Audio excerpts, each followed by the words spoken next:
Tonight is January the 10th, 2015. I want to show you something very quickly, as quick as I can.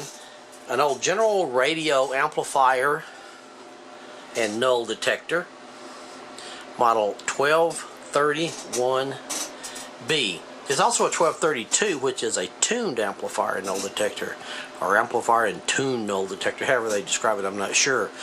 Well, this thing works. It's a pretty amazing little device. It did not work when I got it. I've heard some people say some things about GR equipment, like these impedance bridges, and even this guy right here. I read a nice article. The guy did a really good job with an article on this, but he said it wasn't very accurate. Well, I'm gonna show you something that I think you'll understand. If you use this guy right here for a null detector, and you're trying to null this fellow right here, I'm going to be manipulating these two null detectors. See, I've got it in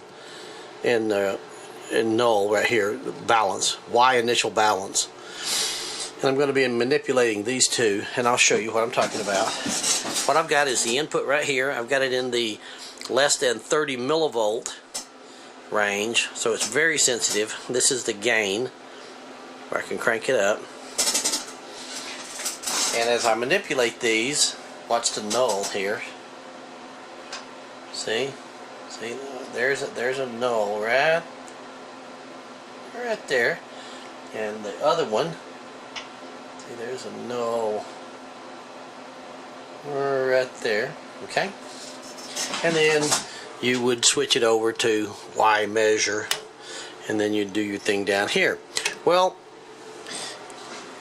there was a comment made by a good gentleman here on one of my other YouTube videos about how using modern day equipment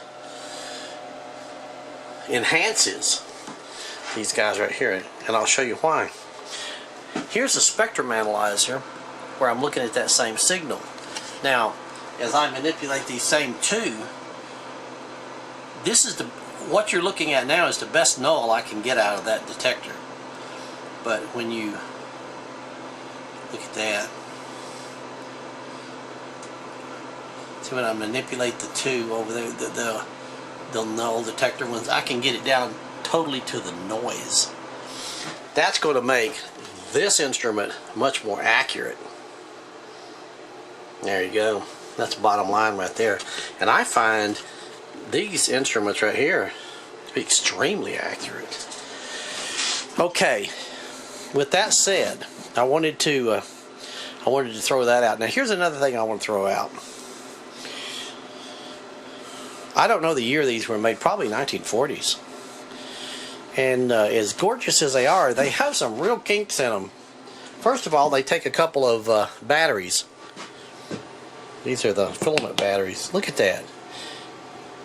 These are probably the original batteries that were put in that thing. These are the one by part number that they even call for.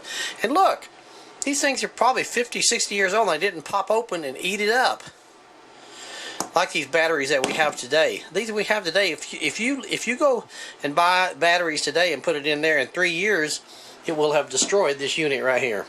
That's what the two batteries are in. I'm not going to disassemble it. This replaces just simple batteries because it used to have a battery pack. I've got the case and everything for this, so it all goes together. Okay, now with that said, let's go here.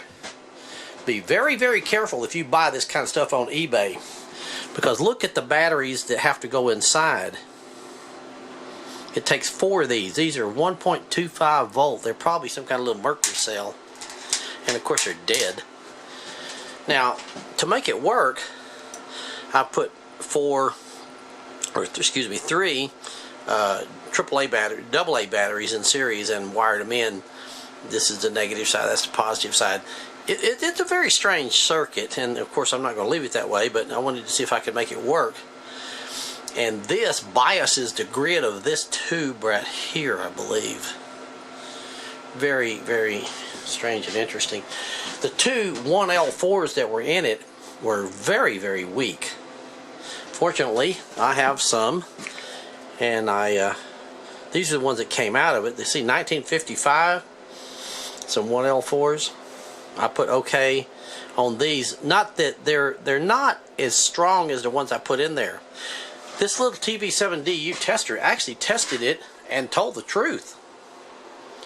It tested the ones in there that were very weak. I think 26 was something like the minimum, and these were reading like somewhere between 10 and 20. And then also by putting them in there and putting a signal in and measuring the output and all that kind of stuff. One good thing about it is it does take a standard jack like this, and you don't have to have that GR connector that you'll never find. Anyway, I had to change these two. I don't know if I have one of these or not. A 1D8 GT. Okay, and then to top it all off, this thing right here, this chassis is mounted on these little rubber grommets. Well, they've over all the years, see how this thing moves? Well, there's a connector. There's a connection right there that was shorting against the chassis. That's why this little piece of paper is in it. So I had to discover that problem too. See how it wiggles there? How they want it suspended. So I'll have to do something about that. But right now I just got a cardboard under it to shield it to make it work. And then it works. It actually works. Pretty amazing. But I see these things out on eBay and people are selling them and oh yeah, they're good and they're tested and all that kind of stuff. Well, I tell you what, you better be darn careful, because you're sure not going to get any of these. And I don't have the final solution to this one yet. I don't know how critical that voltage is. I may be able to put three, I don't know, like 357 batteries in series and put it back in there. They're not going to see that goofy little, see that goofy stuff right there? 1, 2, 3, 4. That's where those batteries used to go. Yeah, and look these guys up on the internet. Good luck. So there it is. Still a beautiful instrument, but you better be prepared to do some real TLC on these guys. And secondly, this one, maybe the tuned one would be a little better, but I wouldn't bet on it.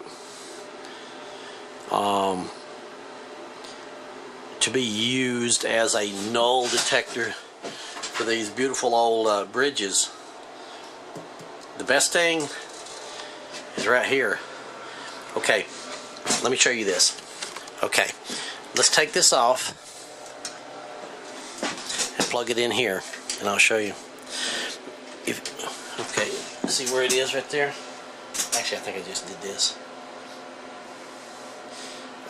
It's also, this amplifier, yeah, I don't have to go through this again. This amplifier is also very sensitive, like if I lay my arm over here on my bench. Watch this, and I lay my arm on my bench and then touch it. See?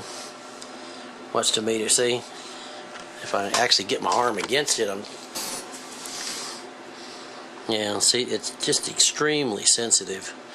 Sensitivity is not a bad thing, of course. But unless you really need one of these and want one of these and have a use for one of these and are willing to go through what I've just gone through, I would shy away from these things on eBay. Okay, to finish up tonight, what I've got right now is I've just got that battery jumpered out. And the best null I can get with this device as compared to the spectrum analyzer is this right here, which is what you've already seen. That's the best I can get. And with the spectrum analyzer, turn a different light on here. Then it tends to wash it out. Yeah, there you go.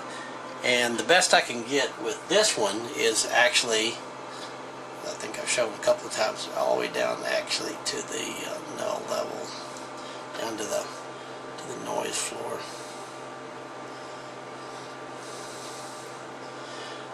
Okay, I don't want to belabor this thing too much, but anyway, you can get a better null with something more sensitive, with a frequency domain instrument like a spectrum analyzer than you can with this, which is an amplitude, a time domain or amplitude domain type instrument. But it does work. So with all that said, I'll go ahead and post all this. Seems like there was. Oh yeah. Right here.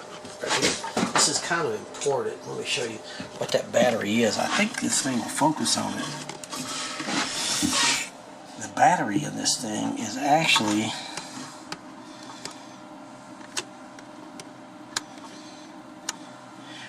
this guy right there. There's a battery right there at the end of my screwdriver. Let's try and get this thing right in there without causing too much shadow. Can you see that battery?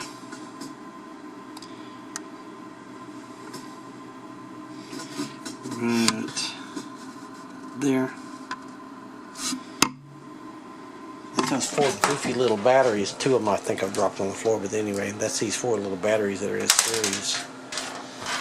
Actually, I'm not using them right now. I've just got them jumpered out for, and as the Null detector seems to work. There you go. If you buy one of these things, be careful.